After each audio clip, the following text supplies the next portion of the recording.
வணக்கம். தமிழ் ஃபுட் கார்னர்ல ரவா லட்டு பண்ண போறோம். இந்த ரவா லட்டை ரொம்ப ஈஸியா 10 நிமிஷத்துல செஞ்சு முடிச்சிடலாம். டேஸ்ட் ரொம்ப நல்லா இருக்கும். இந்த ரவா லட்டை ரெடி பண்ணி ஸ்டோர் பண்ணி வச்சிட்டோம்னா 4ல இருந்து 5 நாளைக்கு வெளியில இருந்தாலே சாப்பிட்றதுக்கு நல்லா இருக்கும், கெட்டு போகாது. இப்போ எப்படி பண்றதுன்னு பார்க்கலாம். இது வரைக்கும் தமிழ் ஃபுட் கார்னர் சேனலை சப்ஸ்கிரைப் பண்ணாதவங்க சப்ஸ்கிரைப் பண்ணிக்கங்க. ஸ்டவ்ல ஒரு பேன் போட்டு ஹீட் பண்ணியிருக்கேன். அதுல 1 கப் ரவையை சேர்த்துட்டு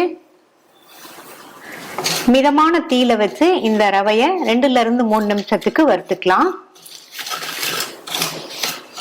மிதமான தீயில வச்சு பக்கத்திலேயே இருந்து வறுத்துக்கங்க. ரவையோட கலர் மாறிடக்கூடாது. ரவை வறுபட்டு நல்ல ஒரு வாசனை வரட்டும், அது வரையும் வறுத்துக்கலாம்.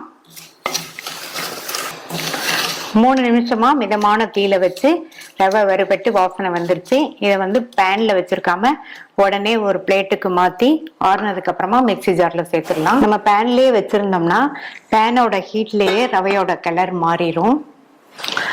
ரவை நல்லா ஆறிடுச்சு. இதை மிக்சி ஜார்ல சேர்த்துடலாம். ட்ரையான மிக்சி ஜார்ல சேர்த்துக்கங்க.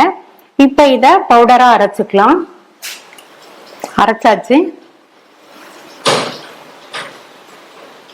பவுடர் பண்ண ரவைய ஒரு அகலமான பாத்திரத்துல மாத்திட்டு அதே மிக்சிலேயே 1/2 கப் சுகரை சேர்த்துட்டு கூடவே 3 ஏலக்காய் சேர்க்கிறேன். இதை நல்லா பவுடரா அரைச்சுக்கலாம்.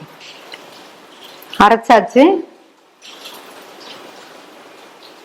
இதை நம்ம பவுடர் பண்ண ரவையோட சேர்த்து 2 ஒண்ணா மிக்ஸ் ஆகுற மாதிரி நல்லா மிக்ஸ் பண்ணி விட்டுருங்க. மிக்ஸ் பண்ணியாச்சு. அடுத்து இந்த பேன்ல 1/4 கப் நெய் சேர்க்கிறேன். இன்னொரு 2 டீஸ்பூன் நெய்யை உருக்கி தனியா எடுத்து வச்சுக்கோங்க. லட்டு பிடிக்கும் போது தேவைப்பட்டா சேர்த்துக்கலாம். நெய் உருகுனதும் இதுல 10-12 முந்திரியை உடைச்சு சேர்த்து இந்த முந்திரி நல்லா பொன்னிறமா வர வரையும் வறுத்துக்கலாம். முந்திரி நல்லா பொன்னிறமா வறுபட்டுருச்சு. இந்த அளவுக்கு வறுத்துக்கணும். இந்த நெய்யை முந்திரியோட நம்ம மிக்ஸ் பண்ணி வச்ச ரவை சீனி கலவையோட சேர்த்துட்டு நல்லா கலந்து விட்டுருங்க.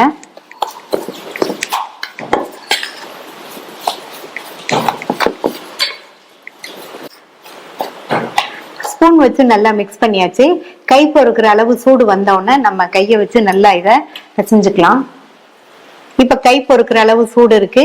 இதை நல்லா அழுத்தி இந்த மாதிரி பிசைஞ்சிட்டு லட்டு பிடிச்சிடலாம்.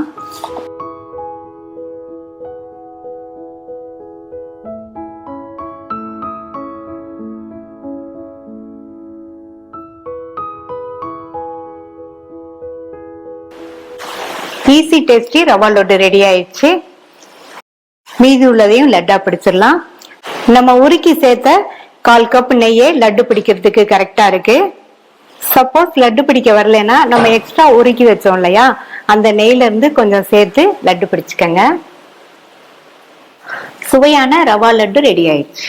ட்ரை பண்ணி பார்த்துட்டு உங்க கமெண்ட்ஸை சொல்லுங்க. தேங்க்யூ.